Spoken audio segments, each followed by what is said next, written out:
Hello, my name is Amanda Ewers, and I am the owner of Women of Armor. And I help women who are going through life transitions to find joy and purpose in their life. So, today I'm going to talk to you about how to adapt and to thrive in what I am calling the disruption era. I don't know about the Swifties out there, but I think we're all in some sort of an era right now. And so I'm labeling this our disruption era because there are lots and lots of disruptions out there. And these may be distractions that are keeping you from your purpose, from the goals that you have set for yourself. So when we're having things that are pulling us in different directions, think about the wolf spider. So this wolf spider is walking around carrying its babies, and it is focused on protecting the babies and moving forward and staying whole. But as soon as you try to kill the spider, what happens is the mother basically sacrifices and then all of the babies spread. So if you've ever crushed one of those spiders and you've seen all these babies run everywhere, it's chaos. It is so much going away from what you were focused on, which was trapping the one spider, focusing on the one thing. Now you're focused on a million little spider babies everywhere. So how do we contain and stay focused and have the perspective to stay on our main goal, on our purpose, without letting the distractions creep in? Well, we have the ability to create abundance. But what I find is most of us are operating in fear. Fear is something that we are not born with. If you are walking through life looking through the lens like the eyes of a child, then you are more spontaneous. You have more imagination and creativity that you are utilizing in your day to day. However, if you are operating in a state of fear, if you are operating in things that are holding you back, things that have been planted, ingrained into you, that's not for you. That was someone else pouring this into you. And it's to keep you bound and afraid. And if we're operating this way in our businesses, then our businesses are going to stay stuck.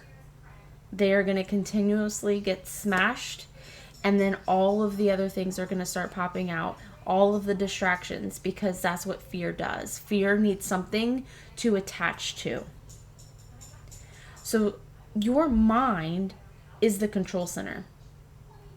If we are stepping into our businesses as a mission, then we are literally going into a combat mission every time we are bringing fear into the equation. So how do we rewrite this? How do we build a solid foundation that we can build on to build a successful business? Well, we're going to talk about 5 pillars. There are 5 areas that I really want you to focus on in your business, in your daily life, whatever it is that you are working towards a goal.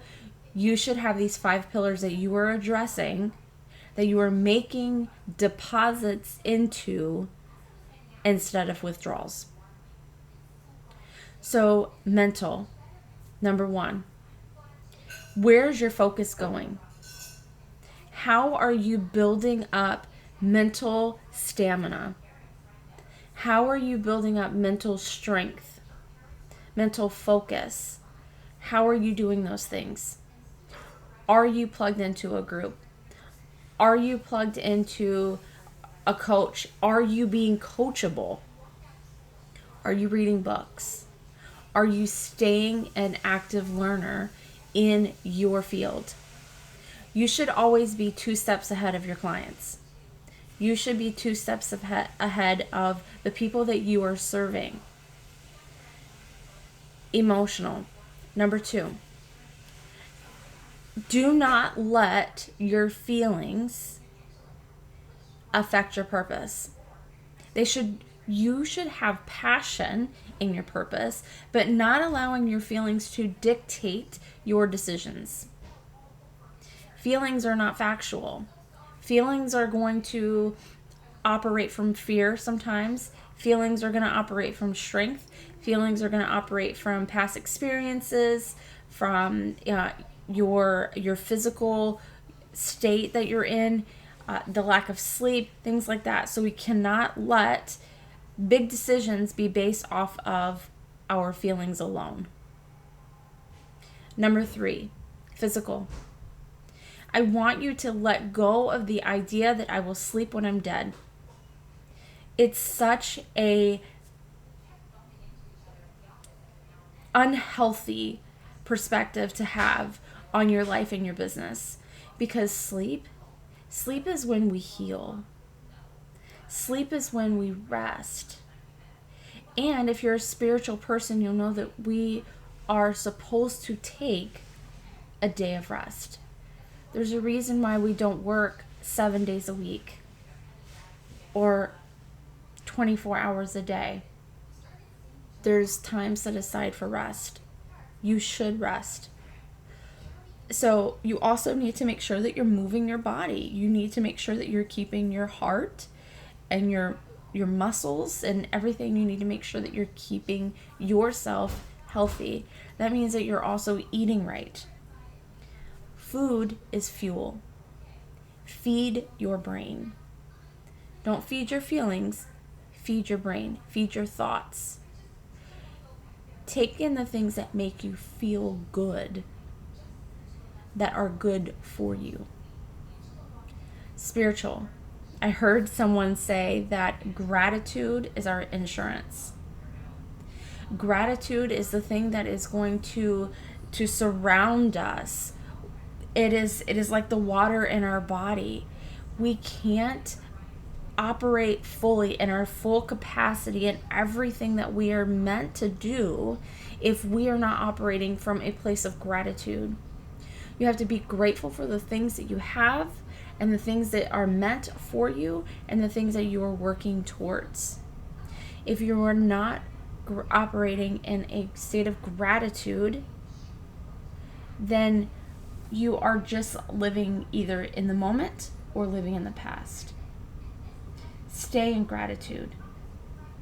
Stay in this state of, I am grateful, I am thankful, I am blessed. We get what we attract. If you are attracting negative, if you are saying the things like, I just need money to pay my bills, well, you're going to constantly have bills that need to be paid. But if you ask for and be grateful for the abundance to have all of the things that you have, be specific about that. Draw in. I have the abundance to have X, Y, and Z. What are these things so that you can call them into you? So then that leads us into our financial piece. We want to run profitable businesses. We want to have an inheritance for our families. We want to be able to get out of this survival mode mentality. In order to do so, you have to have deposits and not withdrawals. Your financial prosperity will take a commitment.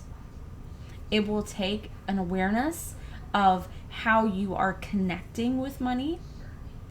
Where does that come from? Do you have a mindset around money?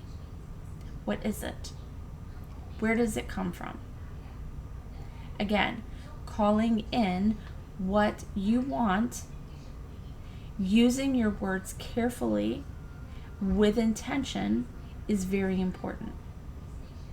So If you are trying to build a business and you are working on your personal development, operate through these 5 pillars.